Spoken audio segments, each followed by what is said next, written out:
Hello friends, സ്വപ്ന രമേശ്. സ്വപ്നലോകം എന്ന YouTube ചാനലിലേക്ക് എല്ലാവർക്കും സ്വാഗതം.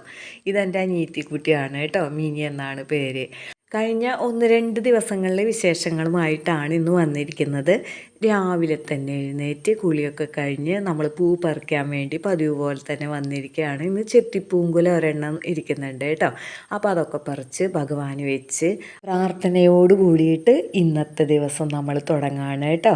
അങ്ങനെ ഇന്നത്തെ ദിവസങ്ങൾ എന്നൊക്കെ പറഞ്ഞിട്ടുണ്ടെങ്കിൽ ഉത്സവ ദിവസങ്ങളാണ്. അപ്പോൾ 26-ാം തീയതിയാണ് 10ാം ഉദയം എന്ന് പറയുന്നത്. നമുക്കാണെങ്കിൽ 3 ദിവസം അമ്പലത്തിൽ പരിപാടികളൊക്കെ ഉണ്ട്. അപ്പോൾ ഉത്സവമൊക്കെ ആയിട്ടുണ്ടെങ്കിൽ ഉത്സവ പലഹാരങ്ങളിൽ പ്രമുഖമായിട്ട് ഞങ്ങൾ ഉണ്ടാക്കുന്നതാണ് ഉണ്ണിയപ്പം, വട്ടയപ്പമൊക്കെ കേട്ടോ. എനിക്കാണെങ്കിൽ ഉണ്ണിയപ്പമൊക്കെ ഉണ്ടാക്കാനായിട്ട് ഭയങ്കര ഇഷ്ടമാണ് കേട്ടോ. അപ്പോൾ ഉത്സവമോ അല്ലെങ്കിൽ വിശേഷപ്പെട്ട ദിവസങ്ങളൊക്കെ വന്നു കഴിഞ്ഞിട്ടുണ്ടെങ്കിൽ ഉണ്ടാക്കുന്ന ഒന്നാണ് ഉണ്ണിയപ്പം. ഇപ്പോൾ മക്കൾ നാട്ടിലില്ലാത്തത് കൊണ്ടാണ് ഇത് അങ്ങനെ ഇടയ്ക്കിടയ്ക്ക് ഉണ്ടാക്കാത്തത് കേട്ടോ. അല്ലെങ്കിൽ ഞാൻ ഒരു സന്തോഷം വന്നിട്ടുണ്ടെങ്കിൽ തന്നെ വേഗം തന്നെ ഉണ്ടാക്കുന്ന ഒന്നാണ് ഉണ്ണിയപ്പം. പിന്നെ വട്ടയപ്പം ഉണ്ടാക്കാനാണെങ്കിൽ സുഖമാണ്, ഇങ്ങനെ കോഴി ഒഴിച്ച് നോക്കി നിൽക്കൊന്നും വേണ്ടല്ലോ, ആവിയിൽ അങ്ങോട്ട് വെന്തോളും. അപ്പോൾ അതാ ഉണ്ണിയപ്പത്തിന് നല്ല പുളിയുറുമ്പിൻ്റെ നിറമൊക്കെ ആയിട്ടുണ്ട് കേട്ടോ. അങ്ങനെയാണ് അമ്മ പറയാം കേട്ടോ, അതാണ് പാകം എന്ന് പറയും. അങ്ങനെ ആ ഒരു സമയത്ത് നമ്മൾ ഉണ്ണിയപ്പമൊക്കെ ഉണ്ടാക്കി വെച്ചിട്ടുണ്ട് കേട്ടോ. എന്നിട്ടുണ്ടല്ലോ ഇന്ന് അമ്പലത്തിലാണെങ്കിൽ കലാപരിപാടികളുണ്ട്, കാണാനായിട്ട് വന്നതാണ് കേട്ടോ. തുടികൊട്ടും താളത്തിൽ മയിലാടും നടനത്തിൽ, തുടികൊട്ടും താളത്തിൽ മയിലാടും നടനത്തിൽ, ഒളിതൂവി തെന്നലോളിഞ്ഞണിഞ്ഞു പെണ്ണിൻ കൺകളിൽ നാണത്തിൽ പൂവിരിഞ്ഞു. വല്ലഭിമാരി വർച്ചാരെ വന്നു വല്ലഭ കേളികൾ ചൊല്ലിയപ്പോൾ, വല്ലഭിമാരി വർച്ചാരെ വന്നു വല്ലഭ കേളികൾ ചൊല്ലിയപ്പോൾ, കൂടെ കളിച്ചും പൂത്തുമ്പി പോൽ പാറിപ്പറന്നും നടനത്തിൻ മോദം കലർന്നും ആധാരത്തിൽ സോണിമ വന്നും സരസമായി സുന്ദരിമാരെല്ലാം പിരിതൂകി കളി ചൊല്ലി, സുന്ദരിമാരെല്ലാം പിരിതൂകി കളി ചൊല്ലി, സുന്ദര നർത്തന മേളം തീർത്തു, സബലാസ്യ മനോഹര നാദം തീർത്തു. ഞാനാണെങ്കിൽ നാരായണീയ സമർപ്പണം ഉള്ളത് കൊണ്ട് തന്നെ തിരുവാതിരക്കളിക്കൊന്നും ചേർന്നിട്ടുണ്ടായിരുന്നില്ല ഇപ്രാവശ്യം. അത് തന്നെയായിരുന്നു മനസ്സിൽ നാരായണീയം എന്നുള്ളത് കേട്ടോ. അതുകൊണ്ട് ഇപ്രാവശ്യം ഒഴിഞ്ഞു നിൽക്കുകയാണ് ചെയ്തത് കേട്ടോ. പിറ്റേ ദിവസം നമ്മൾ വട്ടയപ്പത്തിന് മാവൊക്കെ കലക്കി വെച്ചതിന് ശേഷം അമ്പലത്തിലേക്ക് പോവാണ്. ഇന്ന് അവിടെ ഓട്ടൻതുള്ളലുണ്ട്. അപ്പോൾ 3 ദിവസമൊക്കെ പരിപാടികളുണ്ടല്ലോ. അപ്പോൾ നല്ല രസമാണ് ഇതൊക്കെ കാണാനായിട്ട്. അപ്പോൾ ഓട്ടൻതുള്ളലിനെ കുറിച്ച് പറയുന്നത് കേൾക്കാം കേട്ടോ. അദ്ദേഹം മിഴാവ് വായിക്കുന്ന സമയത്ത് എങ്ങോ ഒന്ന് ഉറങ്ങിപ്പോയി എന്നാണ് പറയുന്നത്. കാരണം മിഴാവ് സാധാരണ ചാക്യാർകൂത്തിന് വായിക്കുമ്പോൾ, കഴിഞ്ഞ വർഷത്തോടെ ചാക്യാർകൂത്തായിരുന്നല്ലോ, നിങ്ങൾ കണ്ടിൽ കാണും. മിഴാവ് വായിച്ച് കഴിഞ്ഞ് ചാക്യാർ കൂത്തു പറഞ്ഞു കഴിഞ്ഞ് അതിനുശേഷം അവസാനം മിഴാവ് വായിച്ചാണ് അവസാനിക്കുന്നത്. ഈ സമയത്ത് കുഞ്ചൻ നമ്പ്യാരൊന്ന് ഉറങ്ങിപ്പോയി തരാൻ വേദിയിൽ ഇരുന്നു കൊണ്ട്. ചാക്യാർ കൂത്തു കഴിഞ്ഞ് തിരിഞ്ഞു നോക്കുമ്പോൾ കുഞ്ചൻ നമ്പ്യാർ ഇരുന്ന് ഉറങ്ങാണ്. കുഞ്ചൻ നമ്പ്യാരെ മതിലിന് പുറത്താക്കുകയാണ് ചെയ്തത്. ആ മനോവിഷമത്തിൽ പിറ്റേ ദിവസം അതേസമയം സന്ധ്യ സമയത്ത് ഈ മതിലിന്, ക്ഷേത്ര മതിലിന് പുറത്ത് ഒരു കലാരൂപം ഉടലെടുക്കുകയാണ്. അന്ന് രാത്രി തന്നെ അദ്ദേഹം ഒരു കഥ എഴുതുകയാണ്.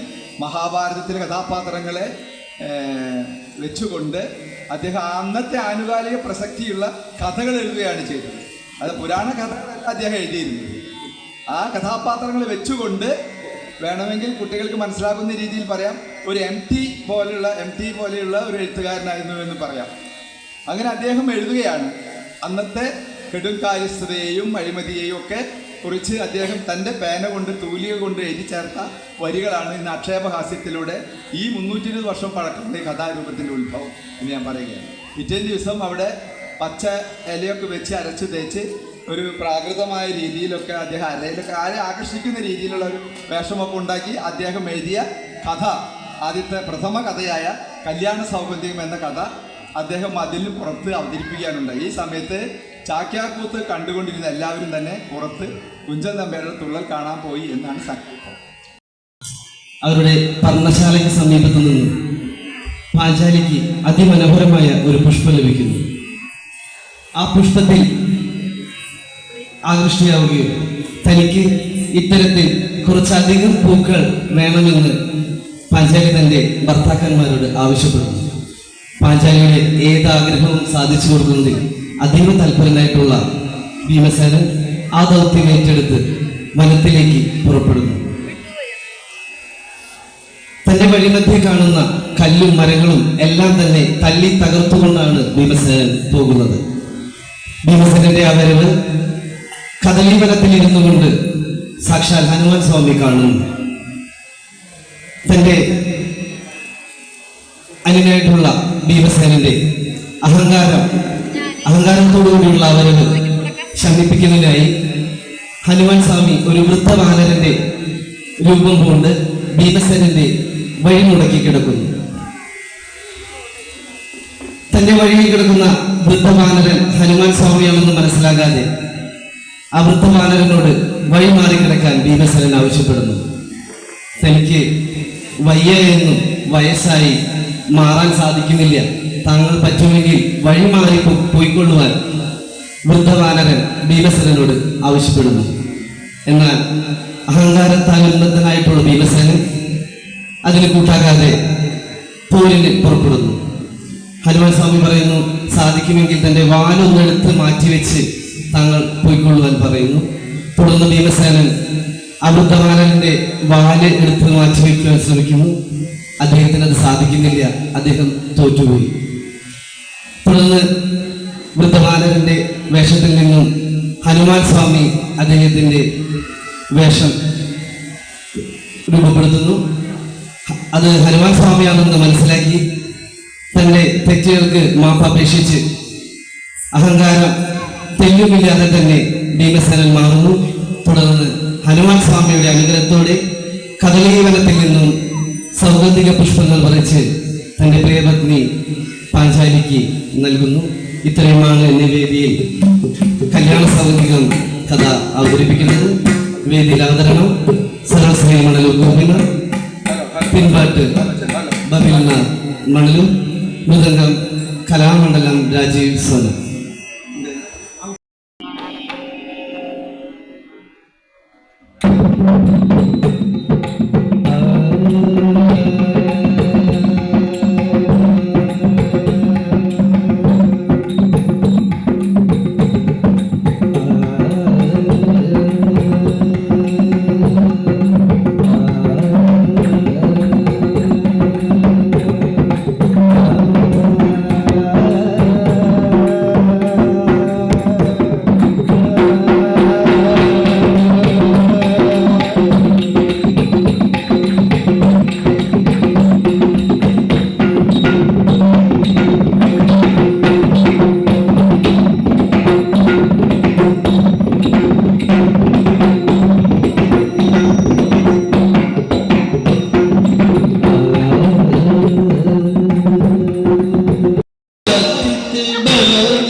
ഓട്ടംതുള്ളൽ കണ്ടതിന് ശേഷം നമ്മൾ അമ്പലത്തിൽ നിന്ന് അന്നദാനമൊക്കെ കഴിച്ചു.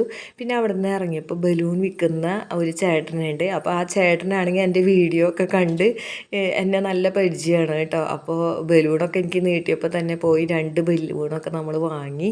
അങ്ങനെ ബലൂണൊക്കെ തട്ടിക്കളിച്ച് വീട്ടിൽ വന്നപ്പോൾ ആ വട്ടയപ്പൊക്കെ ഉണ്ടാക്കാനായിട്ട് തുടങ്ങായിരുന്നു കേട്ടോ. അപ്പോൾ വേഗം തന്നെ നല്ല രീതിക്ക് തന്നെ ഇങ്ങനെ വീർത്ത് വരുന്നുണ്ടായിരുന്നു കേട്ടോ. അപ്പോൾ ഇതൊക്കെ കാണുമ്പോൾ തന്നെ ഒരു സന്തോഷമാണ്. നമ്മൾ പലതരം ചിപ്സൊക്കെ വാങ്ങി വെച്ചിട്ടുണ്ട്. പക്ഷെ നമ്മൾ ഉണ്ടാക്കുന്ന ആ പലഹാരങ്ങൾക്കൊക്കെ ഒരു പ്രത്യേക രുചി തന്നെയായിരിക്കും അല്ലേ. അപ്പോൾ അതൊക്കെ കഴിഞ്ഞതിന് ശേഷം കുളിച്ചൊരുങ്ങി നിൽക്കുകയാണ്. കാരണം നമ്മുടെ വീട്ടിലേക്ക് ആനപ്പറ വരും കേട്ടോ. അപ്പോൾ ആനപ്പറ ഒരുക്കാനുള്ള സാധനങ്ങളൊക്കെ അമ്മയാണ് ഒരുക്കിയൊക്കെ എടുത്ത് വെച്ചിരിക്കുന്നത് കേട്ടോ. അപ്പോൾ നമ്മുടെ വീടാണെങ്കിൽ അമ്പലത്തിന് തൊട്ടടുത്ത് തന്നെയാണല്ലോ. അപ്പോൾ 2 അമ്പലങ്ങളുടെ നടുക്കാണ് നമ്മുടെ വീട് കേട്ടോ. അതുകൊണ്ട് ഈ 2 അമ്പലത്തിലെ പറകളും നമ്മുടെ വീട്ടിലേക്ക് വരും. അമ്മ എപ്പോഴാണ് പറ എന്നൊക്കെ പറഞ്ഞിരിക്കുകയാണ്. പഠിക്കൽ കോലമൊക്കെ വരച്ചിട്ടുണ്ട്. അനിയത്തിക്കുട്ടിയുടെ മക്കളാണ് ഇപ്രാവശ്യം കോലം വരച്ചത് കേട്ടോ. അപ്പോൾ അവർ ആ ജോലിയൊക്കെ കഴിഞ്ഞ് നിന്നു. അപ്പോൾ ഞങ്ങളാണെങ്കിൽ ഒരു 5-6 പ്രാവശ്യമായി പഠിക്കൽ ഇങ്ങനെ ചെന്ന് നോക്കും. ആനയാണെങ്കിൽ അടുത്ത അമ്പലത്തിലേക്ക് പോയിട്ടുണ്ട്. അവിടെ നിന്നാണ് ഇങ്ങോട്ട് ഇനി വരാം കേട്ടോ. അപ്പോൾ ഇതൊരു പുണ്യമായിട്ടുള്ളൊരു ചടങ്ങാണ് കേട്ടോ. എനിക്ക് ഭയങ്കര ഇഷ്ടമാണ് കേട്ടോ. അപ്പോൾ ഞാൻ വിചാരിക്കും ഈ 2 അമ്പലത്തിന് നടുക്കല്ല വീട് എന്നുണ്ടെങ്കിൽ നമ്മുടെ വീട്ടിലേക്ക് പറ വരില്ല കേട്ടോ. ഇതിന് ഇടയിലുള്ള വീടുകളിലേക്ക് മാത്രമാണ് പറ വരുള്ളൂ. അപ്പോൾ അതൊരു ഭാഗ്യമായിട്ട് കരുതാണ് കേട്ടോ. അല്ലാത്ത വീടുകളിലുള്ളവർക്കൊക്കെ അമ്പലത്തിൽ പോയിട്ട് പറ വയ്ക്കാനുള്ള സൗകര്യമുണ്ട് കേട്ടോ.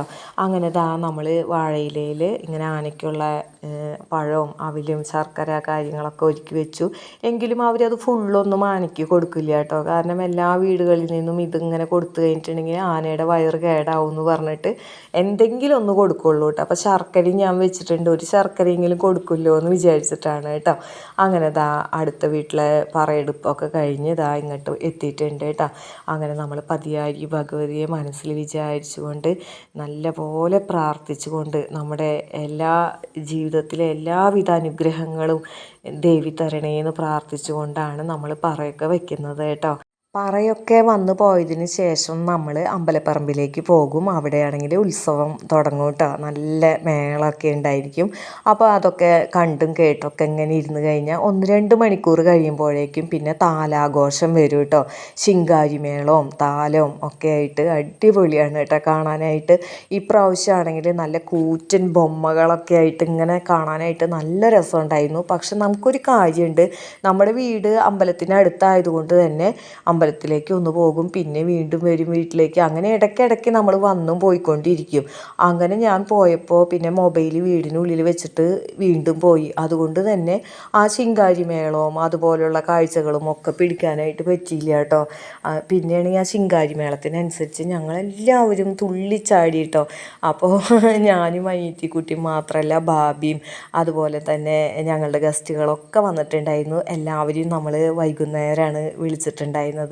അപ്പോൾ ആ ഒരു സമയത്ത് നമുക്ക് ഗസ്റ്റുകളൊക്കെ വരും കേട്ടോ. അപ്പോൾ അവർ വരുന്ന ആ ഒരു സമയം വരെ അമ്പലപ്പറമ്പിലൊക്കെ ഇരിക്കും. അതിനുശേഷം നമ്മൾ വീട്ടിലേക്ക് പോവുകയാണ് ചെയ്യാറ് കേട്ടോ. പിന്നെ അവർക്ക് ഫുഡൊക്കെ കൊടുത്തതിന് ശേഷം അവരെയും കൂട്ടി ആദ്യം വരും. അങ്ങനെ നമ്മൾ അകലെയാണ് അമ്പലം എന്ന് വെച്ചിട്ടുണ്ടെങ്കിൽ നമ്മളൊരു പോക്ക് പോയാൽ പിന്നെ എല്ലാം കഴിഞ്ഞിട്ടേ വരുള്ളൂ. ഇത് വീടടുത്തായ കാരണം എപ്പോഴും നമ്മൾ വീട്ടിലേക്ക് വരും കേട്ടോ. അപ്പോൾ വിജു രശ്മി വന്നിട്ടുണ്ട്. പിന്നെ അവരുടെ മോനാണ് കേട്ടോ ഇത്. പിന്നെ ഇത് ബാബിയാണ്. പിന്നെ ചേട്ടന്മാരൊക്കെ എത്തിയിട്ടൊക്കെ ഉണ്ട് കേട്ടോ. അങ്ങനെ എല്ലാവരും ഇവിടെ ഉണ്ടായിരുന്നു. പെട്ടെന്നാണ് ഞാൻ ഓർത്തത് എല്ലാവരെയൊക്കെ ഒന്ന് കാണിക്കണ്ടേ എന്നുള്ള കാര്യം കേട്ടോ. അപ്പോൾ വേഗം തന്നെ ഒന്ന് പിടിച്ചതാണ് കേട്ടോ.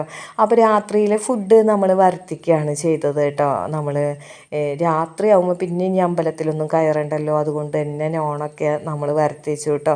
ഫ്രൈഡ് റൈസും ചില്ലി ചിക്കനും അൽഫാമും അതൊക്കെ ആയിരുന്നു കേട്ടോ. അപ്പോൾ കുട്ടികൾക്കൊക്കെ അതൊക്കെ തന്നെയാണ് കൂടുതലും ഇഷ്ടമാവുക കേട്ടോ. അപ്പോൾ ഫുഡൊക്കെ കഴിച്ച് ഡ്രസ്സൊക്കെ മാറി ഞങ്ങളിപ്പോൾ കൈകൊട്ടിക്കളി കാണാൻ വേണ്ടി വന്നിരിക്കുകയാണ് കേട്ടോ. നക്ഷത്ര പെരിഞ്ഞനത്തിൻ്റെ കളിയാണ് കേട്ടോ. ഭയങ്കര ഫേമസ് ആണല്ലോ അതിൽ ആശാൻ എന്ന് പറഞ്ഞിട്ടുള്ള നിരഞ്ജനയുടെ കളിയൊക്കെ.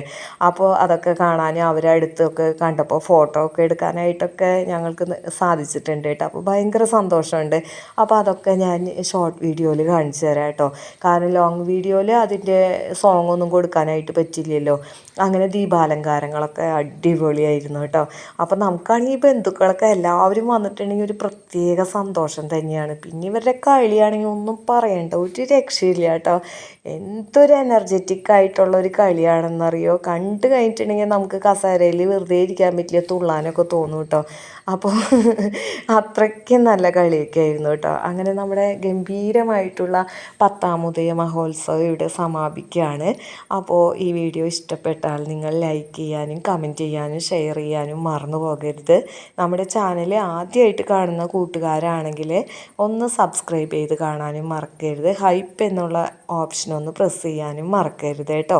അതുപോലെ നിങ്ങളുടെ കമൻസൊക്കെ വായിക്കുമ്പോൾ ഒത്തിരി സന്തോഷമുണ്ട്. കഴിഞ്ഞ വീഡിയോ നമ്മൾ നാരായണീയത്തിനെ കുറിച്ച് കൊടുത്തിരുന്നല്ലോ. അപ്പോൾ ഒത്തിരി കമൻസും ലൈക്കൊക്കെ നമുക്ക് കിട്ടിയിട്ടുണ്ട്. എല്ലാവരോടും സ്നേഹവും നന്ദിയും പറയാണ്. ഇനി നമുക്ക് മറ്റു ചില വിശേഷങ്ങളുമായി അടുത്ത വീഡിയോയിൽ കാണാം.